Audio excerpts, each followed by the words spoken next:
नमस्कार मित्रों, आप सब कैसे हैं? आशा करेंगे भगवान को कृपा से ठीक ही होंगे। बहुत बहुत स्वागत है हमारी इस YouTube चैनल में। अगर चैनल पर नए हैं तो चैनल को सब्सक्राइब कर ले। महादेव बड़ा चमत्कार करने वाले हैं। 1000 करोड़ का खजाना है यहाँ पर। 25 मार्च 2025 मंगलवार। इसे नहीं देखा तो फिर क्या देख, जल्दी देखो ये क्या खजाना है, कहां पर है, आप इस वीडियो में जान लो। जी हाँ मित्रों, इस वीडियो में सब बताने वाले हैं, कृपया वीडियो में बने रहें। आधा अधूरा वीडियो ना देखें लक्ष्मी माता। आप सभी का हमारे इस महत्वपूर्ण और उससे भी ज्यादा ज्योतिषीय कार्यक्रम में मित्रों, आपको यह बता दूं कि यह एक स्त्री है जो कि तुम्हें धोखा देकर बहुत तड़प रही है। मित्रों, ऐसे जानते हैं आपके बारे में, आखिर ये हिस्ट्री तुम्हें धोखा देकर क्या तड़प रही है। जी हाँ मित्रों, आप सभी उनसे बेहद प्रेम करते थे, लेकिन मित्रों आपको उन्होंने अचानक छोड़ दिया। जी हाँ मित्रों, आपने बिल्कुल सही सुना। वह महिला जिसने कभी आपसे वादा किया था कि वह आपको कभी नहीं छोड़ेगी, आज आपके बिना एक एक पल काटना मुश्किल समझ रही है। हालात ने उसे आपसे दूर कर दिया। परिवार की मजबूरी ने आपके रिश्ते को अलग कर दिया, लेकिन प्यार की डोर अब भी कायम है। वह आज भी छटपटा रही है। वह आज भी आपको चाहती है। वह आज भी आपसे मिलने के लिए तड़प रही है। जी हाँ, तो मित्रों इस वीडियो में हम आपको बताएंगे कि आपकी प्रेमिका की भावनाओं से गुजर रही है ज्योतिषीय दृष्टि से, या प्रेम कैसा रहेगा और क्यों भविष्य में आप दोनों फिर से एक हो सकते हैं या नहीं। मित्रों, आप दोनों का प्रेम हुआ था, बेहद खूबसूरत। दांग से आपकी मुलाकात अचानक हुई थी, लेकिन देखते ही देखते आप दोनों एक दूसरे के बिना रह नहीं सकते थे। आपका प्यार एक आत्मिक जुड़वा था, एक अगर रिश्ता जो सिर्फ एक केक भावनाओं के संबंध नहीं था, बल्कि आत्माओं का मिलन था। जी हाँ मित्रों, लेकिन जैसे कि किस्मत में लिखा होता है, हर प्रेम कहानी पूरी नहीं होती है। पारिवारिक दबाव, सामाजिक परिस्थितियों या किसी अन्य के कारण आपको अलग कर दिया गया। आप दोनों का विवाह कहीं और हो गया, लेकिन दिल का रिश्ता आप भी बरकरार है। अगर आप महसूस कर रहे हैं कि वह अचानक से आपसे दूर हो गई है, लेकिन फिर भी उसका ख्याल आपको बार बार आ रहा है, तो या कोई सहयोग नहीं है, या बड़वा वर्णन का संकेत हो सकता है कि आपकी आत्माएं अभी जोड़ी हुई हैं। जी हाँ मित्रों, अगर आप बार बार उसकी छवि के देख रहे हैं या अपनों में वह आपको पुकार रही है, तो यह इस बात का संकेत है कि वह भी आपको याद कर रही है। जब कोई सच्चे प्यार को हो सकता है तो उसके जीवन में उथल पुथल मच जाती है। अगर आप ये सुन रहे हैं कि उसकी शादीशुदा जिंदगी ठीक नहीं चल रही है, तो समझ लीजिए कि वह आपसे अलग होकर खुश नहीं है। जी हाँ मेरे प्यारे मित्रों, हो सकता है कि वह धीरे आपसे संपर्क न कर रही है, लेकिन वह जानना चाहती है हो कि आप क्यों कर रहे हैं। वह आपकी तस्वीर, पोस्ट और पुराने मैसेज बार बार देख रही होगी। जी हाँ, आपको जानने में उसकी यादें सताने लगी है।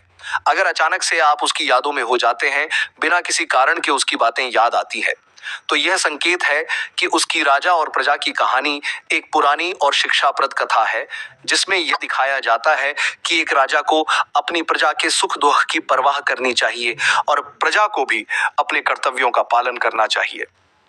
एक समय की बात है, एक महान और न्यायप्रिय राजा अपने राज्य में शांति और समृद्धि बनाए रखने के लिए हमेशा प्रयासरत रहता था।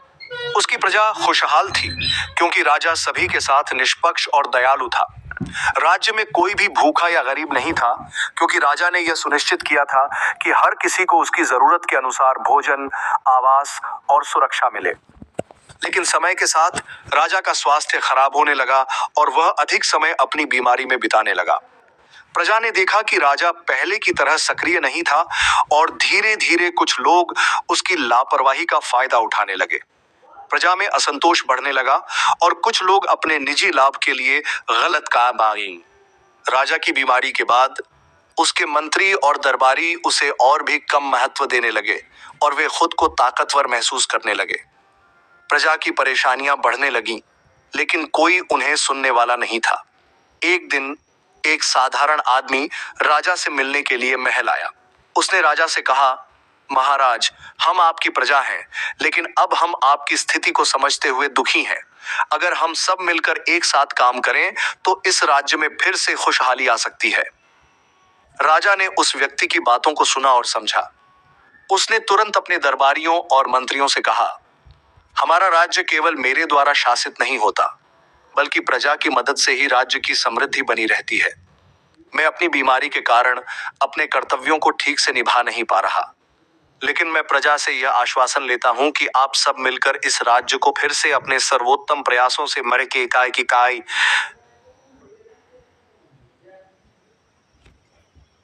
राजा ने अपनी बीमारी के बाद भी प्रजा के साथ न्याय और सेवा की महत्वता को समझा और वह पुनः राज्य में अच्छे शासन और खुशहाली लाने में सफल हुआ। सीख। यह कहानी हमें यह सिखाती है कि एक राजा को अपनी प्रजा का ध्यान रखना चाहिए और प्रजा को भी अपने कर्तव्यों का पालन करते हुए समाज और राज्य के कल्याण में योगदान देना चाहिए। चूहा और एक समय की बात है, एक छोटे से गांव में एक चूहा रहता था। वह बहुत ही प्यारा और शरारती था, लेकिन हमेशा डरता रहता था क्योंकि गांव में एक बिल्ली भी रहती थी। बिल्ली का नाम मिस्सी था और वह हमेशा चूहों का पीछा करती रहती थी। चूहे का नाम मोहन था और वह हमेशा अपनी जान बचाने के लिए इधर उधर दौड़ता रहता था। एक दिन मोहन अपने घर से बाहर आकर इधर उधर घूमने लगा। जैसे ही वह एक गली से गुजर रहा था, उसने अचानक मिस्सी को देखा जो उसे निगलने के लिए तैयार थी। मोहन डर के मारे कांपने लगा। तभी मोहन के दिमाग में एक विचार आया। उसने बिल्ली से कहा, मिस्सी, अगर तुम मुझे छोड़ दोगी तो मैं तुम्हारी मदद करूंगा। मैं तुमसे बहुत छोटे आकार का हूं, लेकिन तुम्हारी मदद से तुम्हारी भी समस्याएं हल हो सकती हैं। बिल्ली थोड़ी हैरान हुई। उसने मोहन से पूछा, तुम मुझे कैसे मदद कर सकते हो? तुम तो मेरी शिकार हो। मोहन बोला, अगर तुम मुझे छोड़ दोगी तो मैं तुम्हारे लिए एक बहुत बड़ा काम कर सकता हूँ। मैं छोटे छोटे रास्तों से आकर तुम्हारे लिए खाने की चीजें ला सकता हूँ जिन तक तुम नहीं पहुंच। बिल्ली ने कुछ सोचा और मोहन की बात मानी। उसने उसे छोड़ दिया और वादा किया कि वह उसे नहीं खाएगी। मोहन भी खुश। कुछ समय बाद एक दिन मिस्सी एक जाल में फंस गई। वह बाहर निकलने के लिए कड़ी मेहनत कर रही थी, लेकिन जाल बहुत मजबूत था। बिल्ली घबराई हुई थी और मदद की गुहार लगाई। तभी मोहन वहां आया। उसने बिल्ली को देखा और बिना समय गंवाए अपनी नन्ही सी पंजों से जाल को कुतर कर तोड़ दिया। बिल्ली बाहर आ गई और उसने मोहन का धन्यवाद किया। बिल्ली ने कहा, तुम सही थे मोहन, तुम्हारी मदद के बिना मैं बाहर नहीं निकल सकती थी। अब मुझे समझ में आ गया कि किसी को छोटा या कमजोर नहीं समझना चाहिए। मोहन ने मुस्कुराते हुए कहा, याद रखो, छोटी सी मदद भी बड़ी सीख। यह कहानी हमें यह सिखाती है कि कभी भी किसी को उसकी छोटी या कमजोर स्थिति से आंकना नहीं चाहिए।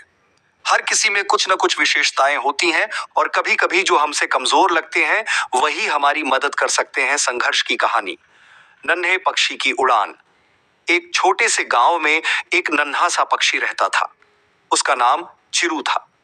चिरू का सपना था कि वह आकाश में ऊंचा उड़ सके, लेकिन वह बहुत छोटा और कमजोर था।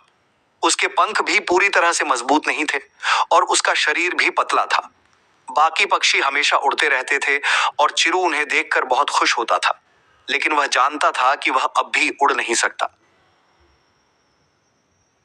एक दिन चिरू ने अपने माता पिता से कहा, मैं भी उड़ना चाहता हूं, लेकिन मेरे पंख बहुत कमजोर हैं। मुझे डर है कि मैं गिर जाऊंगा। माता पिता ने उसे समझाया, बिल्कुल बेटा, तुम छोटे हो, लेकिन तुम में वो ताकत है जो तुम सोच भी नहीं सकते। तुम्हें प्रयास करना होगा और संघर्ष करना होगा। संघर्ष ही तुम्हें मजबूत बनाएगा। चिरू ने सोचा, अगर मुझे उड़ना है तो मुझे संघर्ष करना होगा। अगले दिन से चिरू ने आकाश में उड़ने की अपनी छोटी छोटी कोशिशें शुरू कर दी। वह धीरे धीरे अपनी ताकत बढ़ाने के लिए रोज अभ्यास करता, लेकिन शुरुआती दिनों में वह बार बार गिरता था। वह थक जाता था, लेकिन फिर भी वह हार नहीं मानता। हर बार गिरने के बाद वह अपनी कोशिशों को और अधिक मजबूत करता। कुछ समय बाद एक दिन चिरू ने अपने पंखों को पूरी तरह से फैलाया और एक लंबी उड़ान भरी। वह आकाश में ऊंचा और दूर तक उड़ता चला गया। उसने महसूस किया कि उसकी मेहनत और संघर्ष ही उसकी सफलता का कारण बने थे। चिरू को अब यह समझ में आ चुका था कि संघर्ष केवल दर्द और कठिनाइयों से भरा नहीं होता, बल्कि यह आत्मविश्वास और ताकत का भी स्रोत होता है। उसने देखा कि उसकी गिरावटों ने उसे और मजबूत किया और उसे सफलता की ओर अग्रसर किया। सीख। यह कहानी हमें यह सिखाती है कि जीवन में किसी भी लक्ष्य को प्राप्त करने के लिए संघर्ष करना पड़ता है।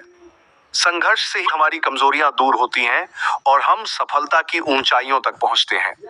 अगर हम निरंतर प्रयास करते रहें तो किसी भी मुश्किल को पार कर सकते हैं। महादेव बड़ा चमत्कार करने वाले हैं। 1000 करोड़ का खजाना है। यहाँ पर 25 मार्च 2025 मंगलवार। इसे नहीं देखा तो फिर क्या देख। जल्दी देखो बेटा।